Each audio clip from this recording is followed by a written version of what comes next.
जय मसीह की सजीव वाहिनी पर आप सभी का स्वागत है। आइए हम स्तुति आराधना में जाने के पहले परमेश्वर से प्रार्थना करेंगे। धन्यवाद करते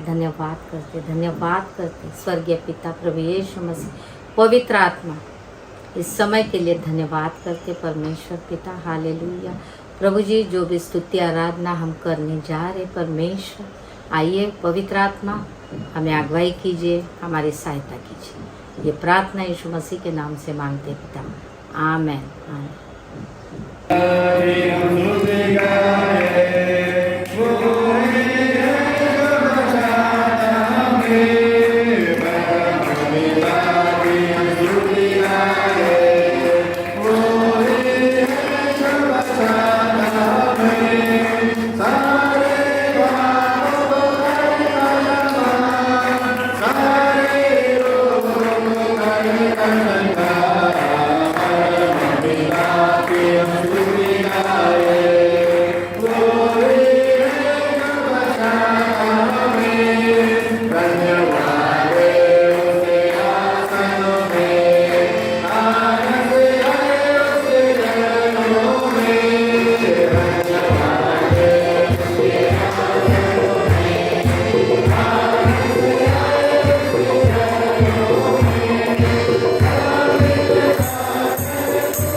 प्रार्थना पूर्वक एक गीत गाया, गीत नंबर 40। फिर से वो आग बरसा दे, फिर से तूफान आने दे, तेरे महिमा से तेरे सामर्थ्य से फिर से तू अभिषेक कर दे। पान नंबर 12, गीत नंबर 40। फिर से वो आग बरसा दे, फिर से वो आग बरसा दे, फिर से वो आग आने दे, तेरे महिमा से तेरे सामर्थ्य से फिर से तू अभिषेक कर दे, फिर से वो आग बरसा दे, फिर से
प्रार्थना के लिए हम आपको धन्यवाद देते हैं, जो हमें प्रोत्साहन देता है, जो हमें हिम्मत और बल देता है, और हर प्रकार की निराशा से प्रभु, हर प्रकार की उदासीनता से प्रभु हमें बचाता है, और प्रभु हमें खुश करता है। इसलिए प्रभु हम आपको धन्यवाद देते हैं। परमेश्वर हम आपकी स्तुति कर सके, क्योंकि पिता परमेश्वर जो उम्मीद आपने हमें दी है, जो आशा आपने दी है, जो खुशी पिता परमेश्वर आपने हमें दी है, उसके कारण प्रभु आपकी स्तुति और आराधना कर सके। आज का दिन प्रभु आपने हमें दिया है, निरंतर प्रभु इसी प्रकार आपकी स्तुति और आराधना करते रहने में प्रभु, और आपको धन्यवाद देते रहने में प्रभु हमें सहायता करे, मदद करे। यीशु के नाम से प्रार्थना करते सुनिए और कबूल कीजिए, आमीन।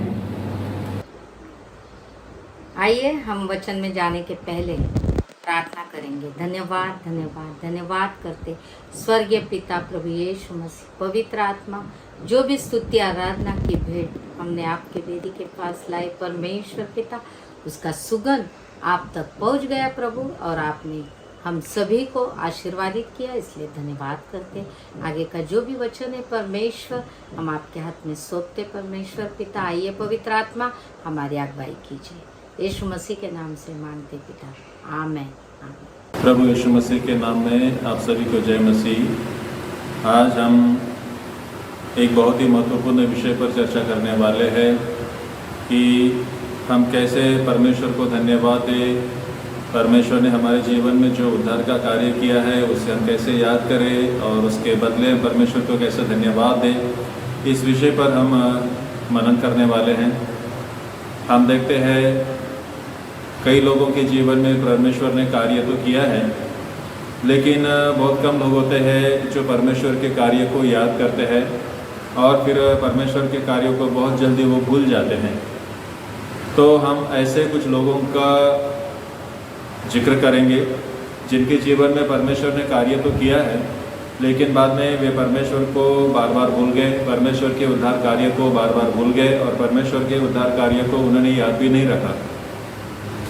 हम देखते हैं यहाँ पर मत्ती रचित सुसमाचार, उसका जो 11वां अध्याय है, यहाँ पर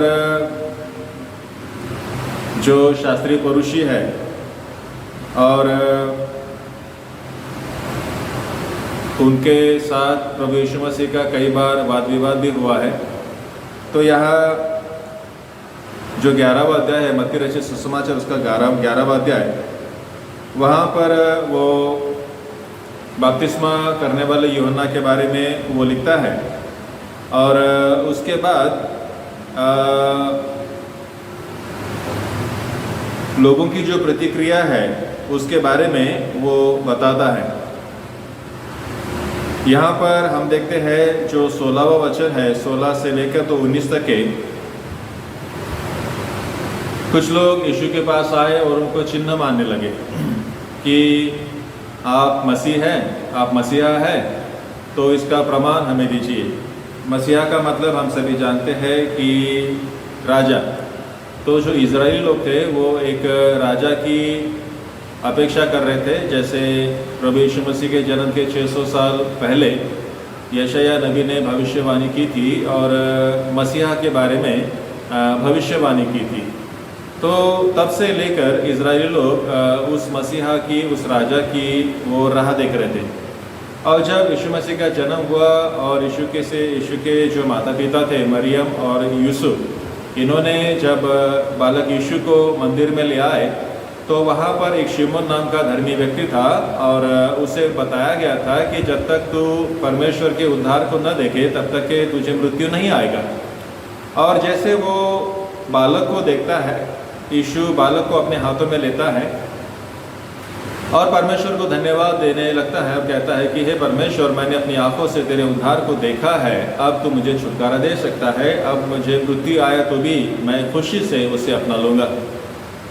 और उसी मंदिर में हन्ना नाम की एक महिला थी जो भी नबी थी, और जब उसने ये सुना कि मसीहा जिसके बारे में यशायाह ने कहा है उसका जन्म हुआ है, और जब ये सुनती है तो वो यरूशलेम में रहने वालों लोगों को और यरूशलेम के आज़ादी की राह देखने वाले लोगों को वो मसीहा की, इज़राइल के राजा के जन्म की खुश खबर वो सुनाती है। तो जब यीशु का जन्म हुआ तो लोगों को अच्छा लगा, लोगों को खुशी हुई कि आखिरकार ये भविष्यवाणी पूरी हो गई। फिर यीशु मसीह बड़े हुए और जब वो अपनी सेवकाई करने लगे तो काफ़ी चिन्ह चमत्कार करने लगे। हम देखते एक बार यीशु मसीह ने 5000 से अधिक लोगों को खाना खिलाया। अब जब यीशु मसीह ने इतना बड़ा चमत्कार किया तो लोगों को लगा कि यही वो मसीहा है जिसकी हम राह देख रहे थे। तो जो यूहन्ना है जिसने अपने सुसमाचार में इस घटना का उल्लेख किया है कि यीशु मसीह ने 5000 से अधिक लोगों को भोजन दिया, तो वो यूहन्ना ये भी बताता है कि लोग उसके पास आए और उसे ज़बरदस्ती से राजा बनाने का प्रयास करें, लेकिन यीशु उनमें से निकल जाता है। यीशु राजा होने से इनकार कर देता है। और लोगों के मन में शायद ये सवाल उत्पन्न हुआ होगा कि आखिरकार यीशु राजा बनने से इनकार क्यों करता है, क्यों यीशु मसीह राजा बनना नहीं चाहता। उसके अलग अलग कारण हो सकते हैं। उसका एक कारण ये है कि यीशु मसीह परमेश्वर की योजनाओं को जानता था। परमेश्वर ने भले ही इजरायलियों को चुना है, लेकिन वो बहुत धर्मी बुद्धिमान है ऐसा नहीं, बल्कि दूसरों के लिए परमेश्वर ने इजरायलियों को चुना है। लेकिन इजरायलियों की गलतफहमी हुई, उनको लगने लगा कि हम बहुत अच्छे हैं, हम औरों से अच्छे हैं, इसलिए वो ऐसा सोचने लगे। और हम देखते हैं यूहन्ना रचित सुसमाचार में हम देखते हैं जब यीशु मसीह सामरी स्त्री को पीने के लिए पानी मांगता है तो वो सामरी स्त्री को आश्चर्य लगता है और कहता है कि तू यहूदी होकर मुझ जैसे सामरी स्त्री से पानी पीने को मांगता है, क्योंकि यहूदी लोग तो सामरी लोगों से कोई भी संबंध नहीं रखते। और यही बात हम पतरस के जीवन में देखते हैं। जब पतरस को कोर्नेलियस के घर में बुलावा आया तो उसके पहले परमेश्वर ने उसे एक दर्शन दिया था और आकाश में से एक प्लेट आती है जिसमें शुद्ध अशुद्ध प्राणी रहते हैं और वाणी कहती है कि अब इन सब को मार के खा। तो पतरस कहता है नहीं प्रभु जी, मैंने बचपन से ऐसा कभी खाया नहीं, जो अशुद्ध प्राणी है उनको कभी मार के खाया नहीं। तो वाणी ईश्वर वाणी कहती है कि जिसको परमेश्वर ने शुद्ध ठहराया है उन्हें तू अशुद्ध न ठहरा। उसी समय कोर्नेलियस के घर से आए हुए सिपाही पतरस को ये संदेशा देते हैं कि कोर्नेलियस ने तुम्हें बुलाया है। और पतरस उन सिपाहियों के साथ कोर्नेलियस के घर में जाने लगता है। तो जब वो जाते रहता है तो इस जो दर्शन उसे हुआ था उस दर्शन के बारे में वो सोचता है कि आखिरकार ये दर्शन क्या है, इस दर्शन का मतलब क्या हुआ होगा।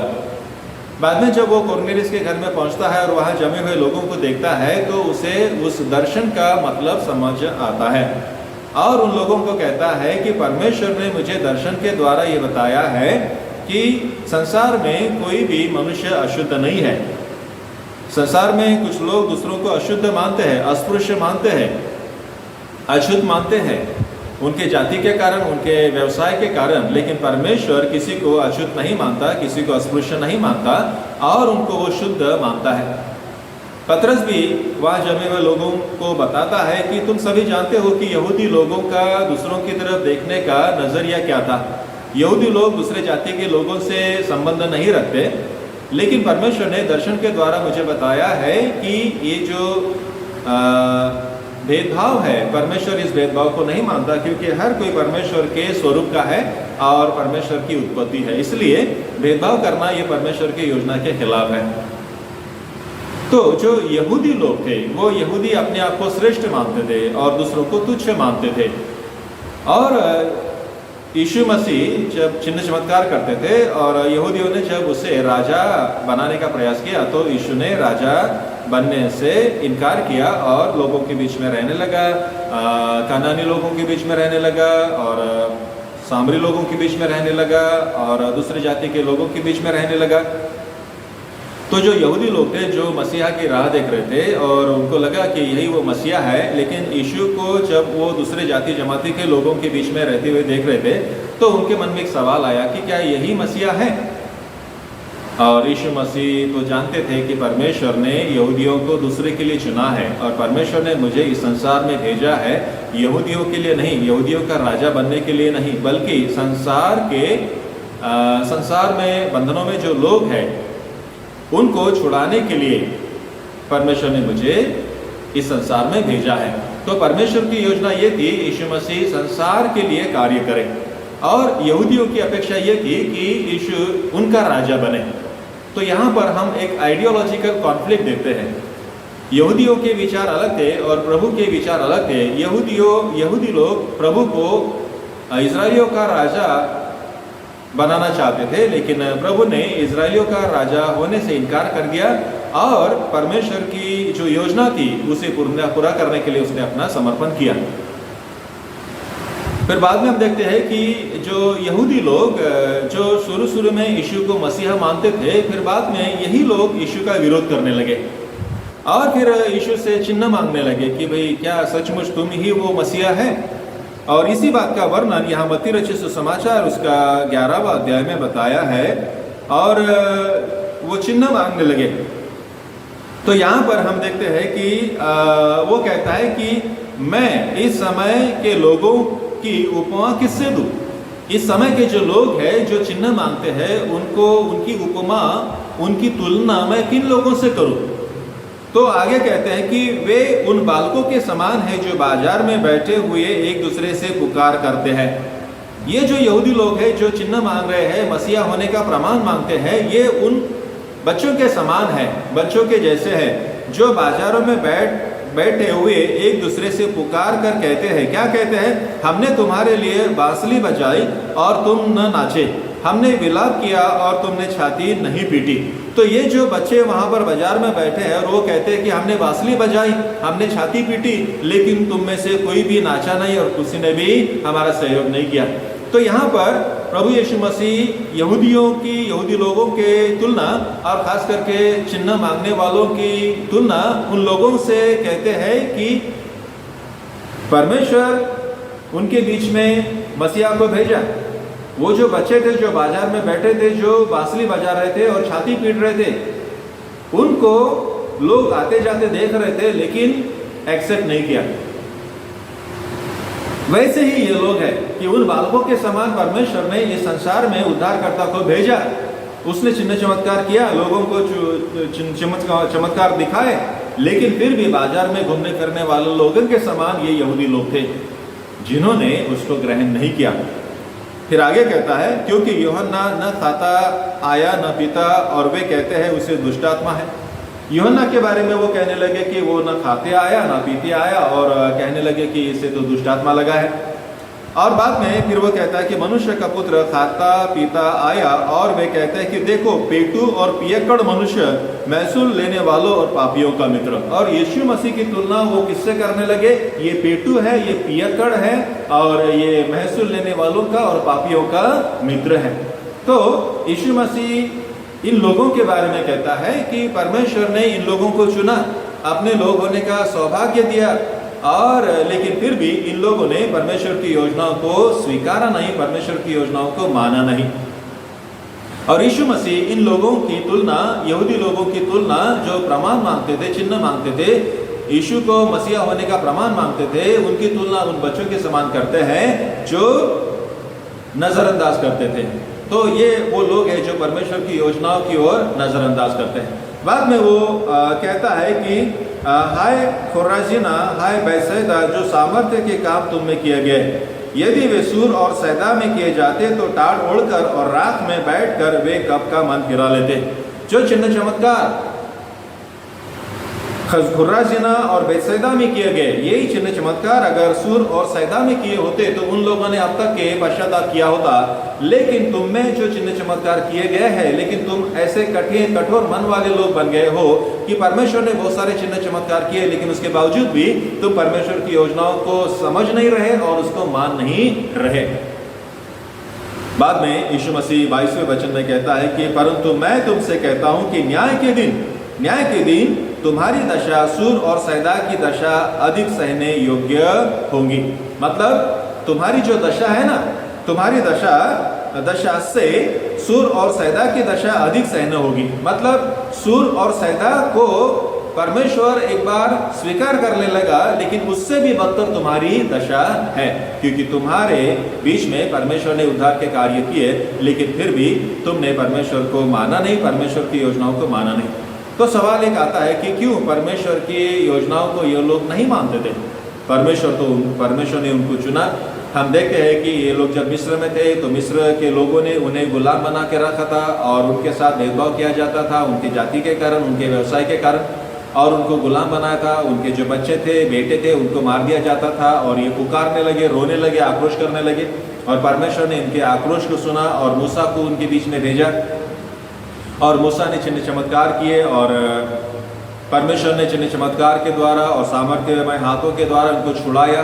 और जब ये रेगिस्तान के सिनाई पर्वत के पास आए तो परमेश्वर ने उनके साथ एक करार किया, एक वादा किया कि यदि तुम मेरी आज्ञाओं का पालन करोगे तो तुम मेरे लोग कहलाओगे।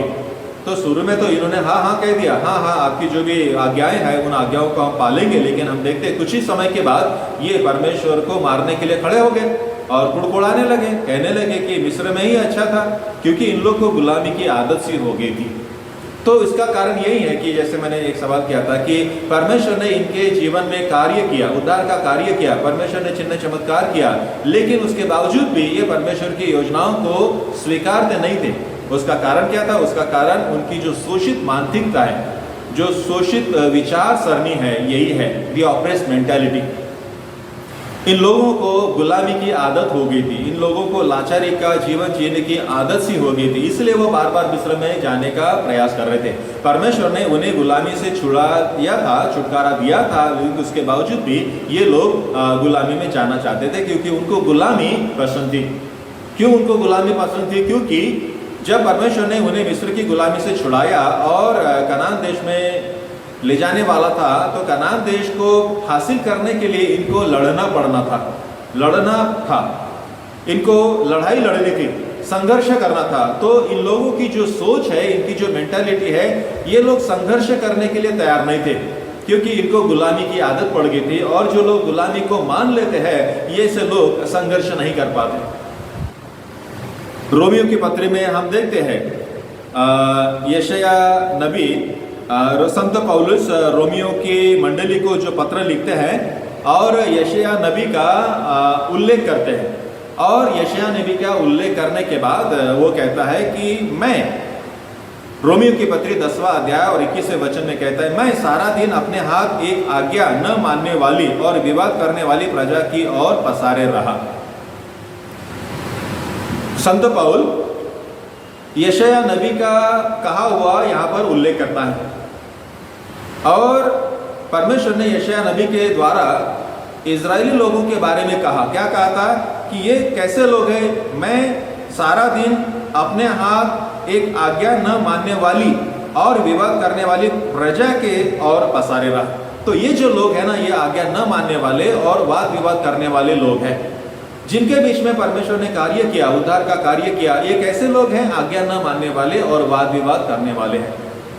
आज भी ऐसे कई लोग हैं जिनके जीवन में प्रभु ने कार्य किया है, लेकिन फिर भी ये आज्ञा न मानने वाले और वाद विवाद करने वाले लोग हैं।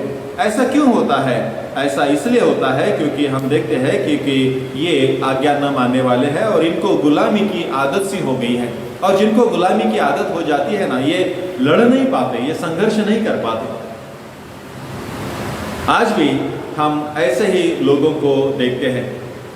निर्गमन की किताब उसका 32वां अध्याय में हम देखते हैं कि जब परमेश्वर ने मूसा को उस सिनाई पर्वत पर बुलाया और 40 दिन से के आसपास हो गए थे, तो ये जो पहाड़ के नीचे जो जमे हुए लोग थे वो सोचने लगे कि अरे जिस मूसा ने हमें मिस्र में से लाया, उस मूसा का क्या हुआ हमें मालूम नहीं, हमें पता नहीं क्या हुआ है।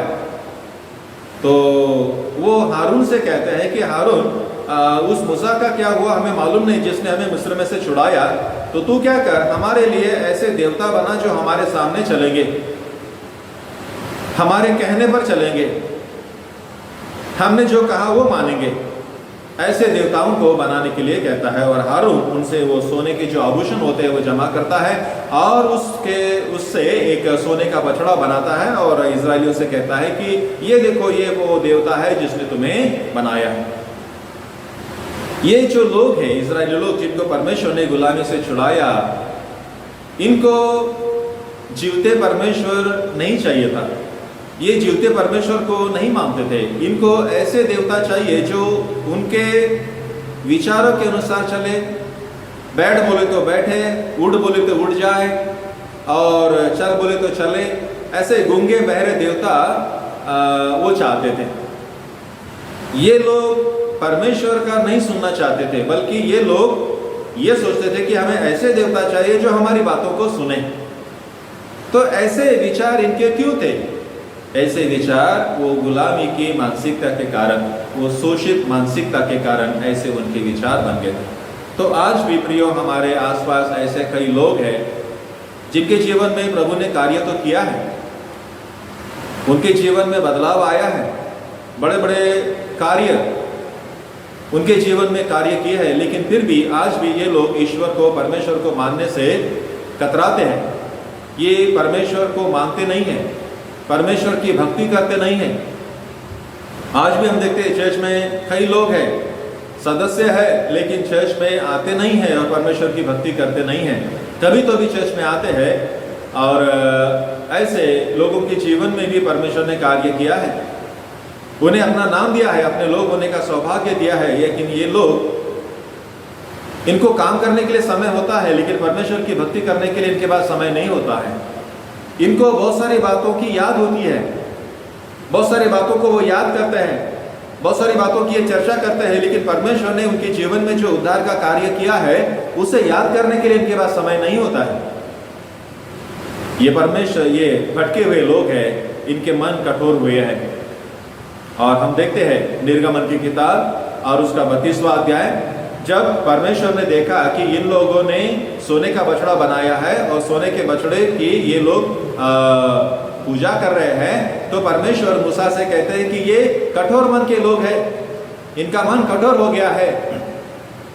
इनके जीवन में परमेश्वर ने बहुत सारे कार्य किए हैं, लेकिन फिर भी ये परमेश्वर की भक्ति करने से कतराते हैं, इनकार करते हैं।